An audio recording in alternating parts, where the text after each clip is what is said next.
Well, welcome into the Second Cup podcast. I'm Rick Gehman. The Ryder Cup has been decided in a way that we did not necessarily see coming. Greg DeChambeau is here to join me. Gregors, say the words for everybody. What a week. My goodness, this is not something we saw coming at all. Rick, it was getting very close. And it was really looking like it was going to happen, which is shocking because you really needed like every single point, especially after Hovland withdraws this morning. The Europeans need 2 points to retain the cup. 2 points. And it got this close. Insanity. Two measly points. It was if the United States could overcome this deficit, it would have been historic. It would have been by far one of the greatest comebacks we've ever seen in this event. They are going to fall short. So let me give you the cliff notes, and then we'll go back and get you the update on the Viktor Hovland envelope situation, match by match. There are still a couple matches out on the golf course, but as of right now, live from Bethpage Black, which is where I am at, Europe is going to retain the Ryder Cup. They are at 14 points. They only needed 14 because they came into this year already with the cup. So they have that in the bag. The final score is not finished yet, but right now it's 14-11, Greg, after the United States really did a lot of hard work to even get this thing to 5:30 p.m. Eastern time when this could have been over very early in the day. Well, and Rick, early in these matches, it looked like it was going to be over early on. I mean, there was a lot of blue on. There was one point where, well, I think every match was out there. There was no red on the board at all. And I was like, this is bleak. And then one by one, they start making comebacks and they start turning these matches. And the tight ones come down to 18 and go the U.S.'s way. They pick off a couple of other ones they were playing really well in. And next thing you know, we got, 4 matches left on the golf course and 5 matches left on the golf course. And there's a real chance they're all tied or the U.S. is winning. So it just sensational drama and sensational theater. I mean, I was thinking we were going to be doing this show right here because we talked about doing it when it's been decided. I thought I'd be home by now. Right, like done, buckled up, done, watching football. And fortunately, that was far from the case.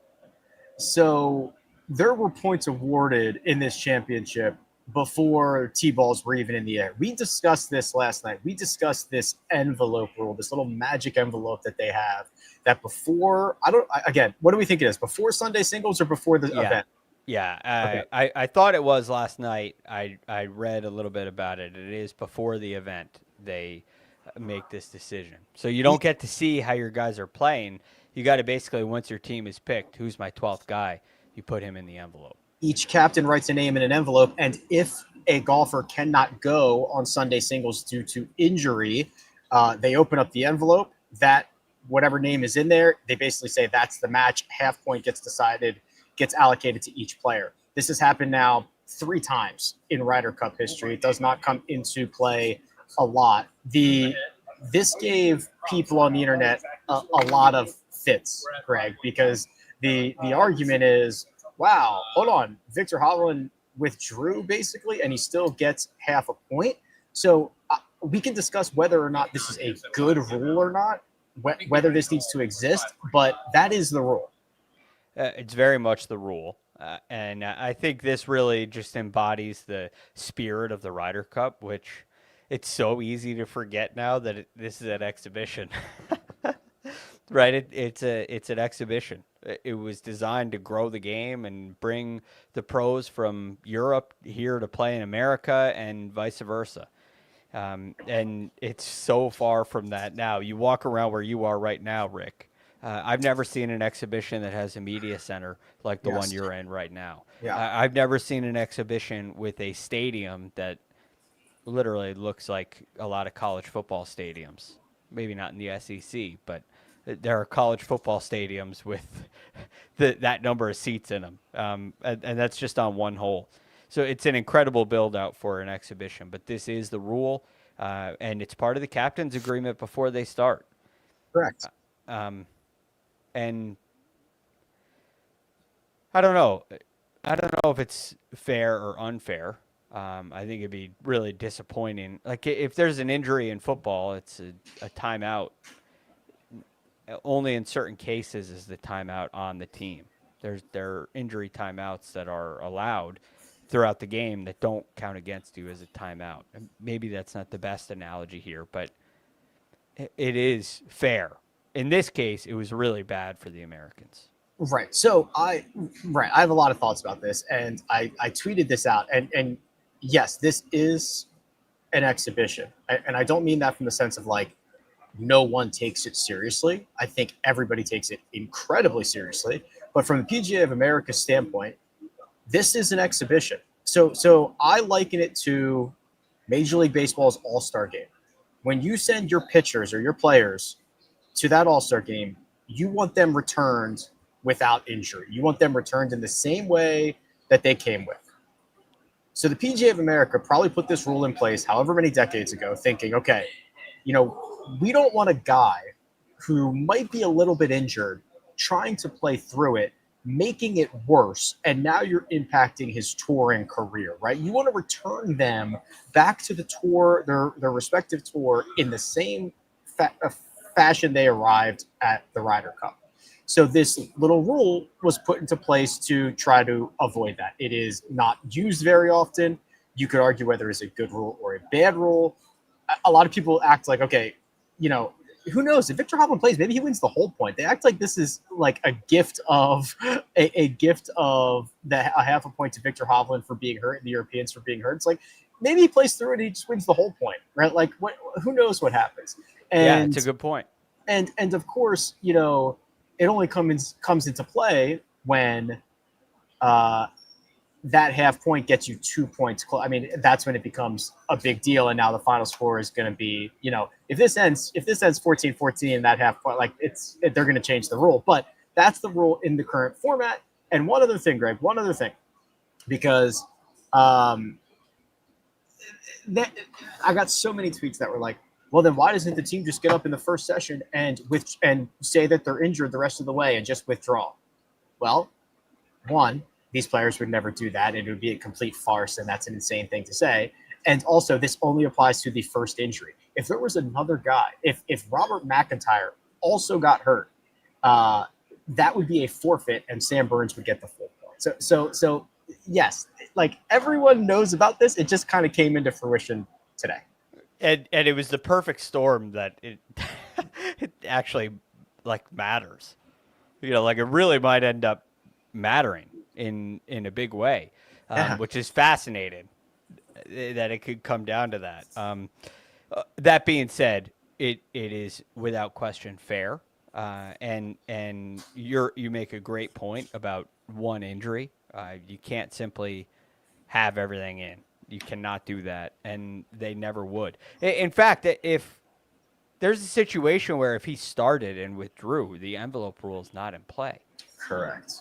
Right? Like if he withdraws in one fairway, it's not the envelope rule.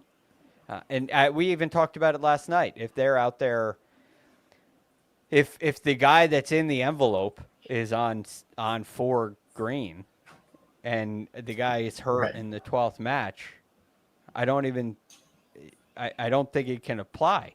What if the Americans had Scottie Scheffler in the 12th hole? But I also don't know if those details if it's that finely scripted. Oh, I think it is going to be revised one way or another come 2027. They're going to they're at least going to look at it. 100%. Because now it's like, okay, this is actually a factor. Yes, exactly. Now, so the man that was in the envelope for Captain Keegan Bradley was Harris English. Harris English did not play today. He gets awarded a half a point alongside Viktor Hovland getting a half of a point. To me, that's the biggest part of this story. What's that? It's revealed that it's Harris English in the envelope.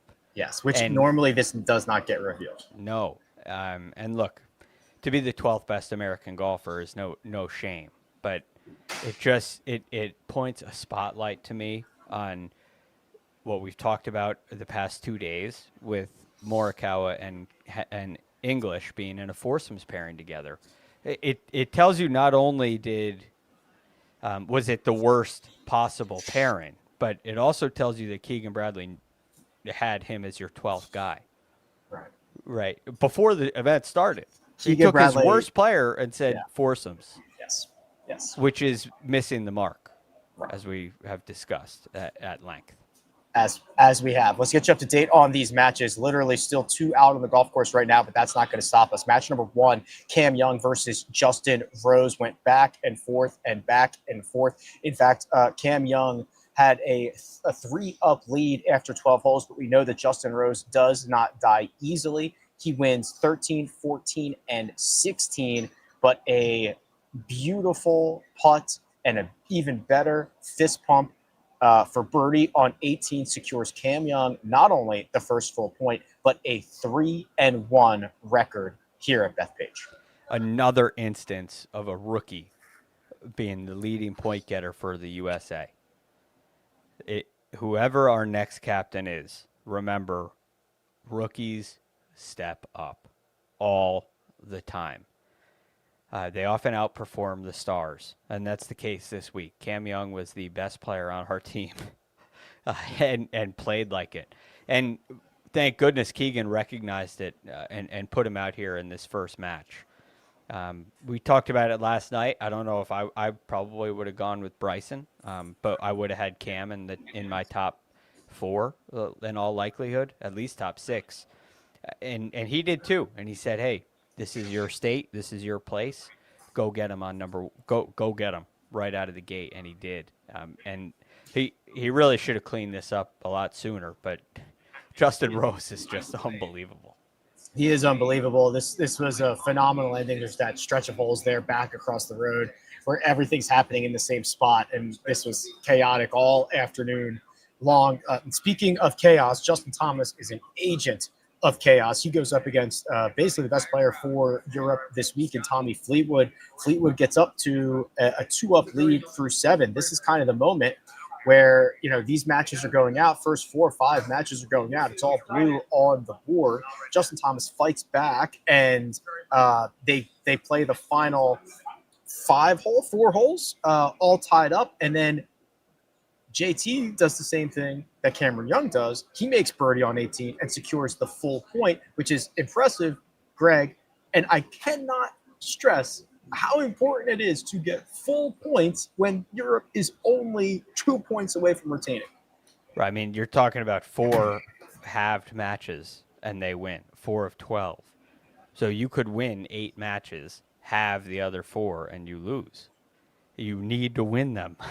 And it's crazy that it has such a big effect this early on, right? Justin Thomas loses this match, and the singles board probably looks completely different because there's another one down the board just a little bit that we never really had a chance in, and all the buzz is completely died off.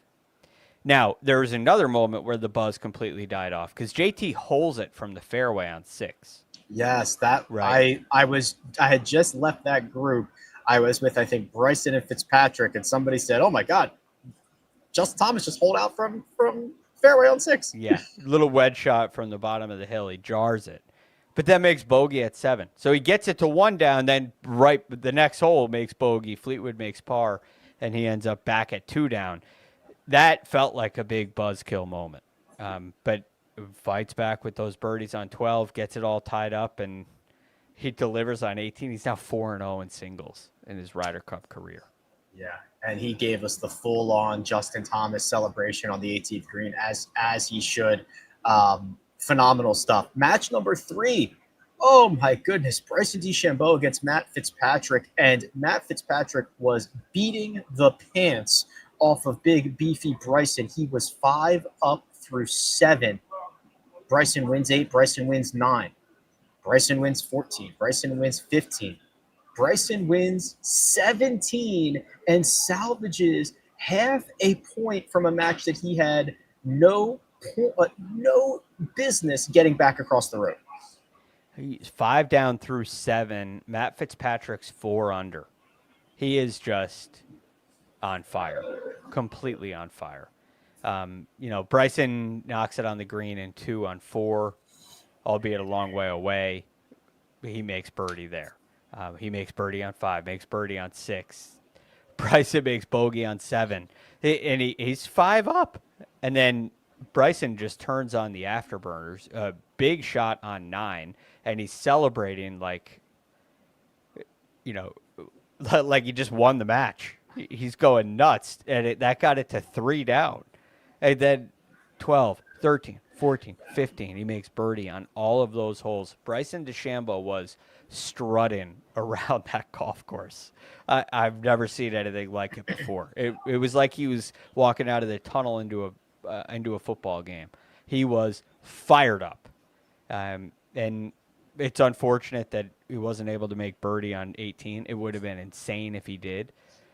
But again, if he misses that putt on 18 and we lose, it's at that point they retain, and the rest of this story is over. Right. We were following this group because it looked like this was going to be the point that could do it, and basically took 6 or 7 more groups. We're going to continue to that matchup before, but before I do, a couple of items out of the gate, or I want to circle back on. I thought that the crowds were much better today, Greg. Maybe it was because it wasn't such a long day, a little bit of a later start. Maybe it was the kind of disgrace that happened yesterday. It was significantly better today. I don't think I heard anything that would have crossed the line. Yes, there were some funny quips. There were some not so funny quips. I don't think I heard anything that crossed the line.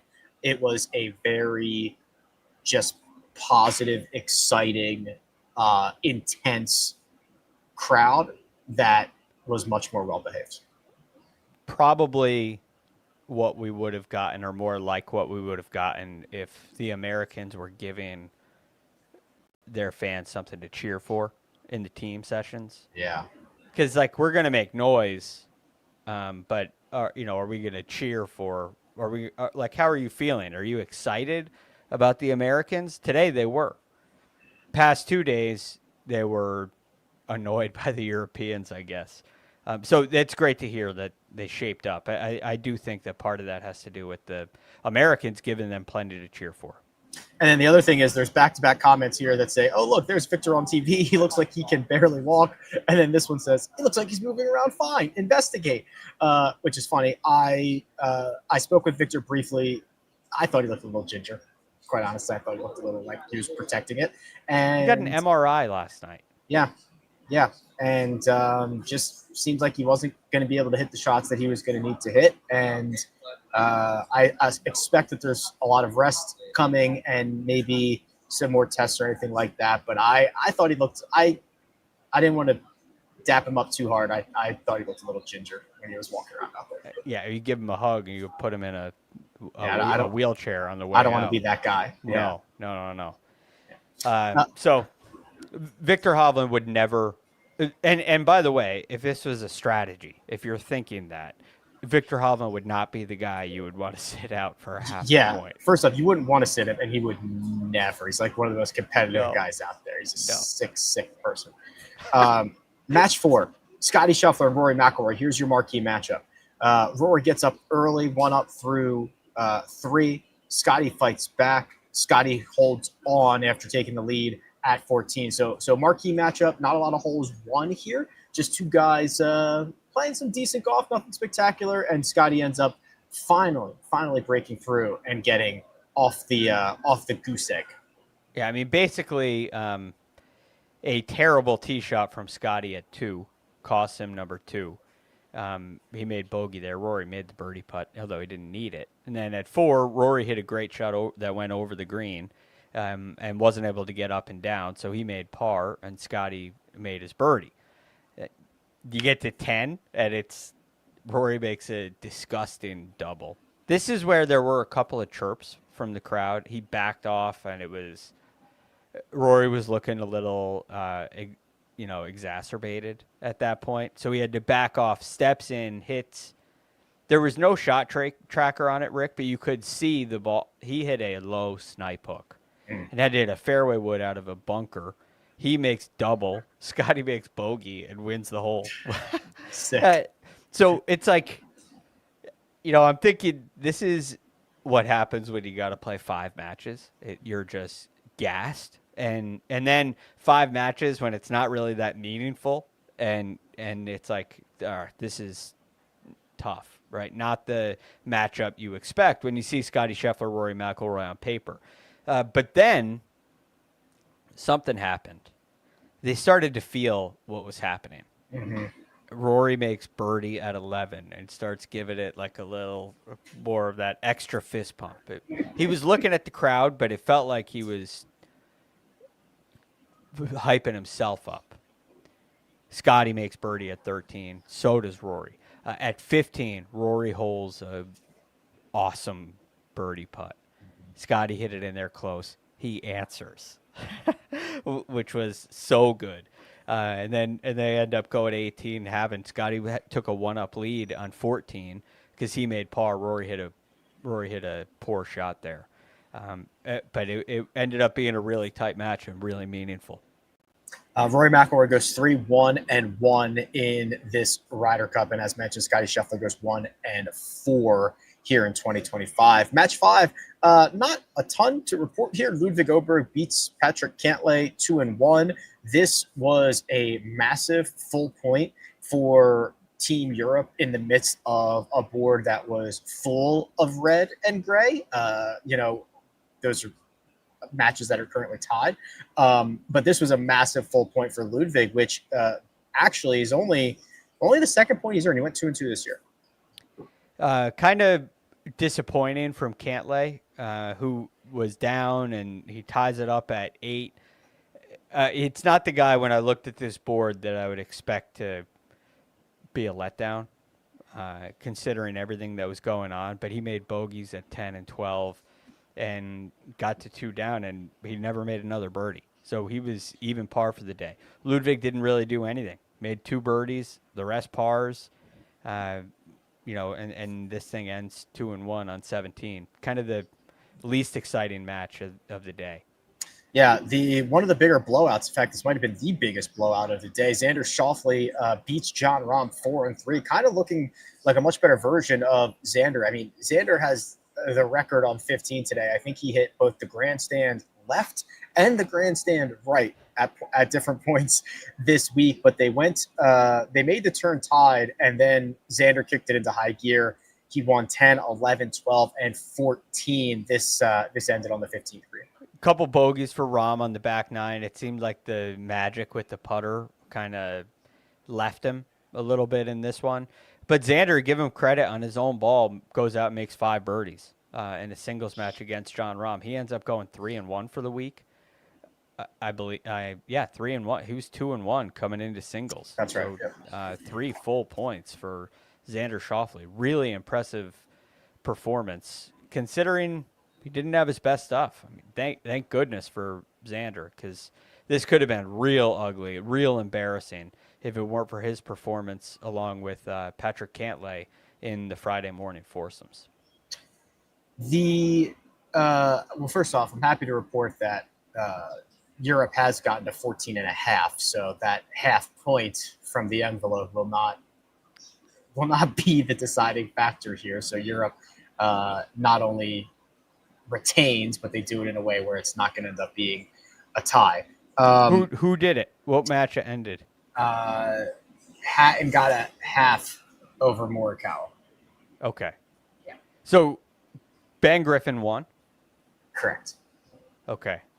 So it's what, 14.5, 12.5? Yes. That's right. Very interesting. And the only one out there is MacIntyre Burns? That's right. They're playing 18 right now. I'll keep you posted. Are they tied? No, Burns is 1 up. Burns is 1 up. Okay. So it might end up being 14.5, 13.5, which is absolutely crazy. If they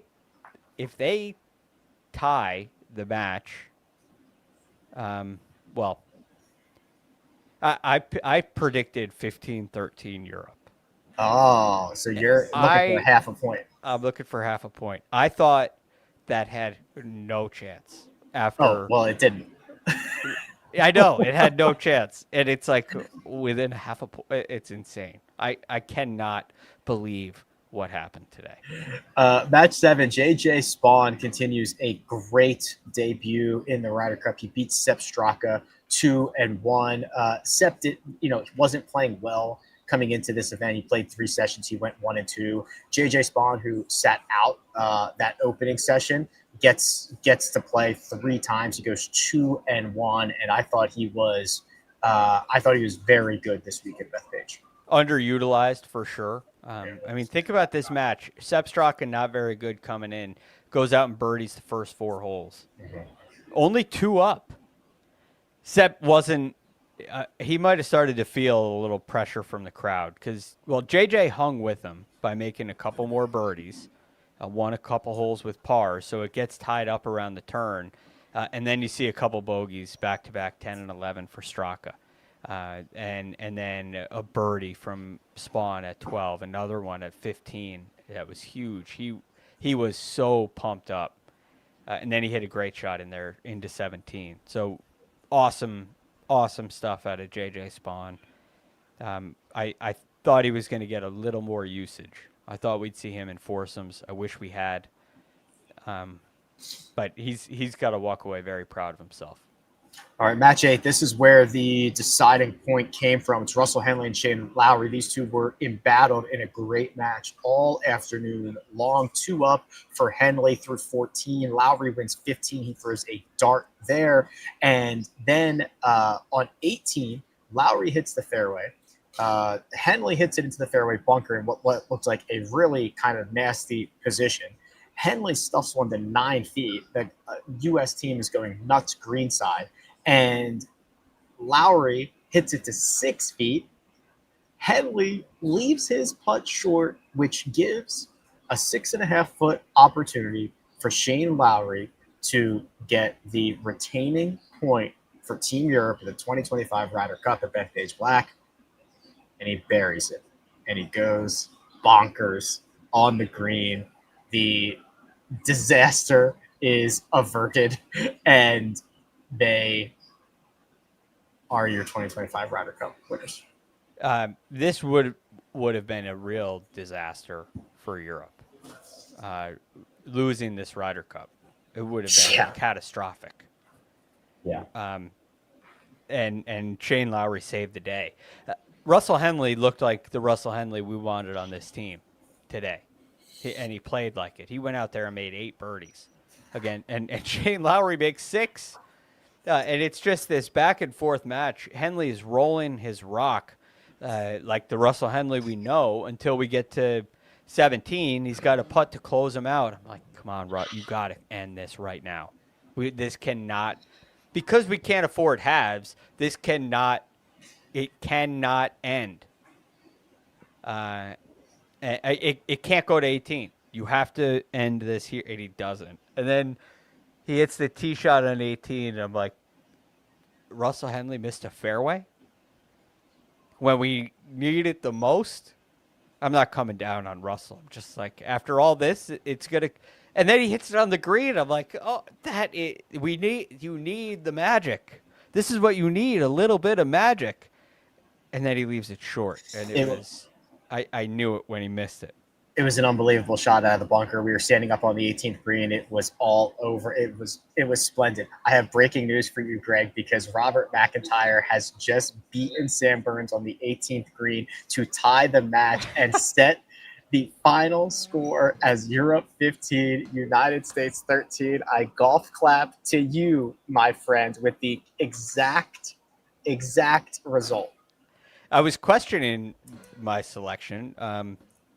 Everything was saying Europe is going to win this. And that all came true over the first 2 days. Their strategy, their play, their commentary, everything, they won at every step of the way. And so I thought they would. But the reason I thought it would be close is because I thought the American team was really good and at home, and so it's tough. I thought it'd be tight the whole way. And I was kind of thinking to myself last night, like, I should have picked, 18 and a half, 9.5.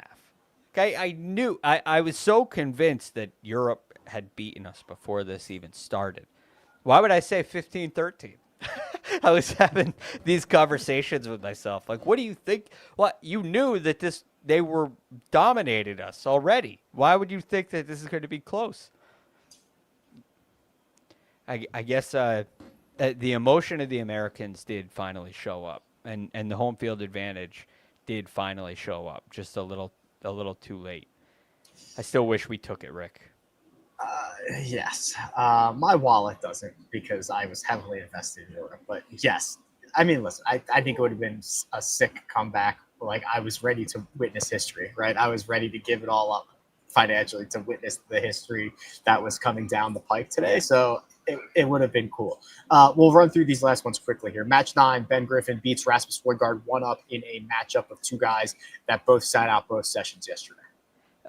Yeah, the fortunes of how these matches fell, like in order, how they matched up against one another, getting Scottie and Rory is insanely lucky.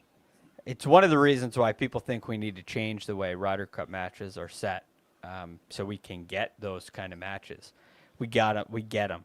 And then at the same time, on the other end of the spectrum, two guys that only played once, they end up playing against each other. And Ben Griffin takes him on. Rasmus Hojgaard probably was in the envelope for Captain Luke Donald, and never quite delivered today. But some big shots for Ben Griffin, and the crowd was, when he made birdie at 12, he was loving it, and the crowd was loving it too. Great dude. I'm glad he got the big moment. Glad he got the full point there. Match 10, Collin Morikawa and Tyrrell Hatton. They tie this. Hatton wins 12, and they tie the remaining 6 holes for this thing to square up. And that was the half a point that pushed us over out of tie range. That pushed us to 14 and a half, that half point. This was very worrisome for me, looking at the board. As we're getting there, it's like, is Tyrrell Hatton going to just rip our hearts out? Because he's that kind of guy. But he missed a number of putts. He missed a real good look at 15. When he hit that shot into 15, I said, yeah, he is. And then Collin's putt on 15, oh my goodness, it was right on the lip. I can't believe that didn't fall. Hatton missed too. So it ended up being kind of a lackluster match down the stretch, at least on the scorecard, because it was all pars after number 12 and ends in a tie. So technically the last match is match 12, Harris English, Viktor Hovland. We know that was a half out of the gate because of Viktor's WD. So the final pairing on the golf course just ended minutes ago. That was Sam Burns and Robert MacIntyre tying their match. So MacIntyre, I mentioned it in passing, but just to put a bow on it, beats Burns on 18 to get the half a point, which creates the final score 15-13. Robert MacIntyre for the week is going to end up going 1-1, if I'm doing the math correctly, and Sam Burns is going to go 0-1-1. 1-1-1 for MacIntyre. He played both foursome sessions. Okay, and then won and lost, and tied today. So that should be 1-1-1. 1-1-1.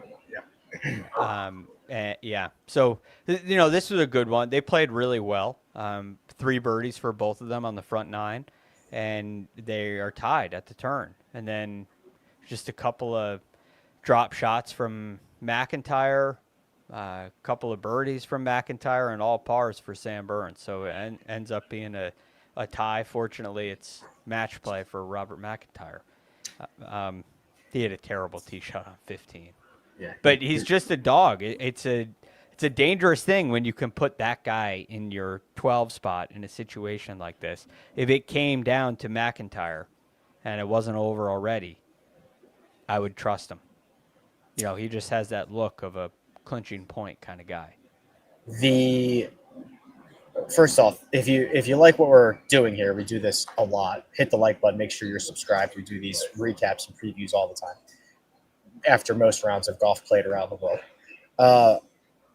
Greg, I'm looking up at the big board here in the press center. There is one blue flag. One. Ludvig over Patrick Cantlay was the only full point for Team Europe. 1, 2, 3, 4, 5, 6 red flags for the United States. 1, 2, 3, 4, 5, 6 halves. 6 ties. That was what the United States was looking for, and almost what they needed. The final score says 15-13. Does that tell the story of this Ryder Cup? No, it does not. Because when we look back at the history, this is just going to say 15-13. Yeah, but look, I think ultimately it's a really good question, Rick, because I think the United States needs to take a real look in the mirror and we need to develop a plan going forward. We need to develop a program that can be that we can, develop on and tweak and improve. We need clear strategies so that the players know that what they're doing is right. And we just get outpaced in these team competitions. What you saw today is why this is so concerning to American golf fans. It's not because we lose. It's because we're the better team and lose. And so now you start bringing in questions of effort. Like somebody commented last night in our chat, you can't make somebody care. Well, we were talking about Scottie Scheffler. Like that is just wrong. It's wrong. He does care, but he's 0-4. And it's like, what gives? So that's why these things come out, because it's a better team that should win, and it doesn't win. We've lost 11 of the last 16 Ryder Cups. It's not like, I hope we don't look at it like they just made all the putts this week. And that's what happens. It's like, yes. No, we need to do things differently. And it will be, it was 15-13 and we rallied late, and that's really what we should have done. That's what we should have done all week. Everything is fine. No. Yeah, burn it down and let's start over. I have a thought on who the next captain should be. Okay. It's not a great one, but before I get to that, I wanted to also add that it's almost like the worst thing that could have happened, losing this way. But I also want to give credit to Keegan Bradley, who was hired, I think in all likelihood because of his emotion, right? And the emotion that we saw on Netflix, which is a crazy thing to say, but I really think that's why he was hired, because he got snubbed last time, so we make him captain this time. And the reason is because he loves the Ryder Cup so much. It was clear. And his passion and energy, his enthusiasm for it was the reason he got this job. His strategy was based on emotion. I think there's a lot more to it than that, and he probably realizes that as well. But the emotion came through, and it worked, and his players played great for him. So, we can look at all the data that we want to, and we will talk about it. But ultimately, what Keegan wanted to do ended up working. The things that he said he was going to do ended up working to a degree. It's just, the problem is that it's just not enough. Right. It's just not enough. I think the details go overlooked quite a bit. But yes. I'm very interested to see how this will get spun, in the next 4, 5, 6 months, how this will be reflected. But I think this was basically a disaster for the United States. And this was a total disaster. Yes, the score will say they lost by 2. And the envelope was a half of that point, and blah, blah, blah. This was an utter disaster. And they have now... So by the time we get to Adair Manor, the last time that the United States is going to have led after any session is going to be like 6 years prior to that, because they did not lead after any session this year, and they did not lead after any session in Rome. Yeah, because things are very wrong. Like, this Correct. is another stretch where we're going to lose 3 in a row again. Right? It happens it's like a pattern. 3 in a row, we win. Oh, great. We lose 3 in a row. Like, Paul Azinger cracks the code. We got the pod system. He's never a part of the Ryder Cup again, and we lose the next 3. And then we form a task force and win. And then lose the next 3. It's like it's just insanity. And we need to level up our game. Who is the captain? It's the only guy I can think of that makes sense. Now, somebody else could come out. They could announce somebody else, and I'd say, yeah, that's great. But the guy that I think our best chance is Brandt Snedeker. I know Really? you'd never see that coming. I did not see that coming. No. I'm going to need to know why. Well, I have reasons, but let me do this. Okay. Do you think Tiger Woods will be a Ryder Cup captain? I do. Yeah. Okay, now this is the real kicker. Should he be? And I think most people would say yes. Oh, Tiger's got to be a captain. Yeah. My question to that is why? I don't know. So right. You asked me, do I think he will be? Yes. I don't know why. Because that's what they've always been doing. That's right. That's the point. He will be the captain because he's one of the greatest players to ever live, if not the greatest. He's American, and great players end up being captains of the Ryder Cup. But that doesn't do anything to help you win the Ryder Cups. So it's like this. We put so much into winning the Ryder Cup, and if it weren't for this single session today, Keegan Bradley was going to be and may still be smeared for decisions, which is so unfair to Keegan, right? And it'd be unfair to Tiger to rip him for it. There's just no continuity. So how is a rookie captain supposed to figure it all out? It's a rare thing. What Paul Azinger did is like a miracle. It's not what should happen. It's not the standard. Europe's totally different story. So why do I say Brandt Snedeker? He's a vice captain on this team. Hopefully, he learns from some of the very clear mistakes that were made.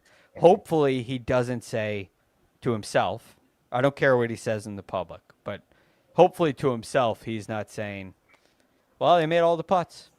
Right. And he's also his next year's President's Cup captain. Yes. Right. So now you have this opportunity to say, hey, I'd tell him right now, Brandt, you're going to be the Ryder Cup captain. Start working on this now. You have a President's Cup that is this is not to be taken lightly. You are preparing for the Ryder Cup in the President's Cup, and you're going to take that team, run them out against the internationals somewhere in the U.S. I don't know where it is. And then you're going to go over to Ireland right after the next year. Do you want the job? And we got to use this advantage we have. We have a President's Cup. We play a very against a good team in the internationals every year, and that's crazy. Yeah, they're like two separate entities. We do this every year. They only do this every 2 years, and they seem better at it than we are. Yeah, we have better players. I was looking, Rick, at the. There's been so much talk about optimal pairings. I'm looking at them, and we have a lot of opportunity to be the favorites in every match. We gave a couple away, in foursomes at least. There's a couple close ones, but it's like we have the opportunity to flip the script if we do things right. But we give away too much. We give away something, and then there's a little bit of fortune there on their side, and the two combined turns it into 3-1. Where in reality, the fortune on their side should make it 2-2 at the end of a session. That's kind of the way that I look at these mistakes. The 2026 President's Cup is at Medina, just to put a bow on that conversation. Well, I can tell you, this should not have been a surprise to us because when we came on Tuesday during the Mega Preview pod, all three of us, you, me, and Mark, picked Europe to win at plus 170, which were the odds on Tuesday. So congratulations. We are all winners there. There's the grid. Mina's got it ready. We also found a Mark got top point score in Tommy Fleetwood. That was correct. That's not a push, Mina. That's a win. 2+ points for JJ Spaun at plus 110. That is a win. He got 2 points. That was the wager. It was not a 2.0. 2 or more. 2 or more. So thank you very much. I'll take that victory. The other ones that we had, so just to kind of put a bow on some of these other wagers. So top U.S. wildcard ended up being Cam Young, yes, who won 3 points. He was top U.S. wildcard. Top U.S. was a tie, a split between Xander Schauffele and Cam Young. They both won 3 points. Top Europe and top overall was Tommy Fleetwood. Top European wild card was Rahm. Well, I don't even know if you could do that because they only had wild cards, captain's picks. I'm thinking debutante. My mistake. Yeah, Rahm, I think was right because Fleetwood made the team, Hatton made the team, Rory made the team. Oh no, Rahm went 3 and what did Rahm go 3 and 2? Yeah, but Hatton got 3.5 points. Hatton was also So Hatton won that. So Hatton would have won European wild card. And you're right. I do not think there was a European debutante market because Rasmus Hojgaard was the only one. So that would not have made much sense. So overall, we got the big one right. We sprinkled in a couple others along the way, and I'm pretty happy with our performance here. Yeah, like a couple close ones. JJ Spaun, like I said, I thought he was underused. He performed like I thought he would. Cam Young made a lot of sense to put in that square, and he delivered. So I went JJ Spaun. It was wrong. I went Rory, top overall point scorer. He had a putt on 18 in the match he halved. Yep. Didn't get it done, and I think he was just gassed today. And unfortunately had to play Scheffler. So fortunately, also gassed. So that was pretty wild. Yeah, he did pretty good. Yeah, but the moral of the story here is that we were on Europe. Hell yeah, we were. No doubt about that. And an absolute blowout despite what the scoreboard says. Yeah, and that doesn't mean we were rooting for that. It's just that's what the tea leaves were screaming. Europe. Yeah, screaming Europe. I'll give you an update on our NFL Survivor selections as well. So we do this every single week. We see how long we can last here in our Splash Sports one and done. So this is week 4. Big boy came on, Patrick, and gave us a celebrity pick. He picked the Steelers over the Vikings. He got that one done early in Dublin. No problem there. The New England Patriots beat the pants off of the Carolina Panthers. So Greg, congratulations. I was so worried about that. No need to worry at all. It was like, am I a fool for taking the Patriots against a team that won 30-0 last week? And they're both 1-2. No. They were up 28-6 at the half, and they never looked back. Congratulations, you're on to week 5. Mina and we say till death do us part until the Texans do us part, because we both picked the Houston Texans, and they slobber knocked the Titans by the final score of 26-0. Though, okay, I had very bad service out there. This was like 6-0 through 3 quarters, and I kept checking it, and I couldn't get reception. I'm like, I'm going to lose this game. Like, I am going to lose this game. It ends up being a very big. It's one of those quarter. you're like a block punt away from Exactly winning all game, not scoring, block punt return for a touchdown, and you lose. Something weird happening. Now, I regret to inform Mark that his Survivor season has come to an end. The New York Football Giants defeated the Los Angeles Chargers 28-18. I obviously did not see any of this. I don't know what happened, but Mark is out. First one out. My goodness. I almost. This was one that I was like, Chargers. Then I found out they were starting Jackson Dart. And I was like, that makes me really want to play the Chargers, but at the same time, it worries me because you don't know what you're going to get with some of these highly touted rookies sometimes. Which I give you credit. You've been hammering the Titans, and yeah. I think Cam Ward actually, like, some of the football I've watched him play is actually pretty good. Yeah, I think I pick against the Titans like every week. Yeah. Yeah, they just worry me a little bit. Although I think I picked against them recently. I definitely have, but here nor there. I'm thrilled to get out of one with a team that's 2-2 in the Pats. If you like this, make sure you're subscribed because we roll on. I'm leaving Bethpage. I'm flying home tomorrow, and there is the Chicken Championship, the Sanderson Farms Championship. We continue the FedEx Fall. We've got more great events coming up. And Greg, you and I and Mark and maybe somebody, maybe we'll throw Patrick in there. I don't know. We're gonna continue to run this. So this was a great week. It was a lot of fun. I'm happy with the way that we covered it. I had a blast, and we'll do it again. I'm so far out on Sanderson Farms right now. No. But when it rolls around, it's not even on my radar. There was so much going into this event. But I know that next week we'll find something else to rant about at the Chicken Championship because I tell you what, that golf course is one of the coolest on tour. It's phenomenal. Sure. So I love the Sanderson Farms. Ranting and raving coming soon, but for now, I'm going to say big thanks to producer Mina. She does all the hard work behind the scenes. Great to Charm. I'm Rick Gehman. This is The Second Cut. We'll catch you next time.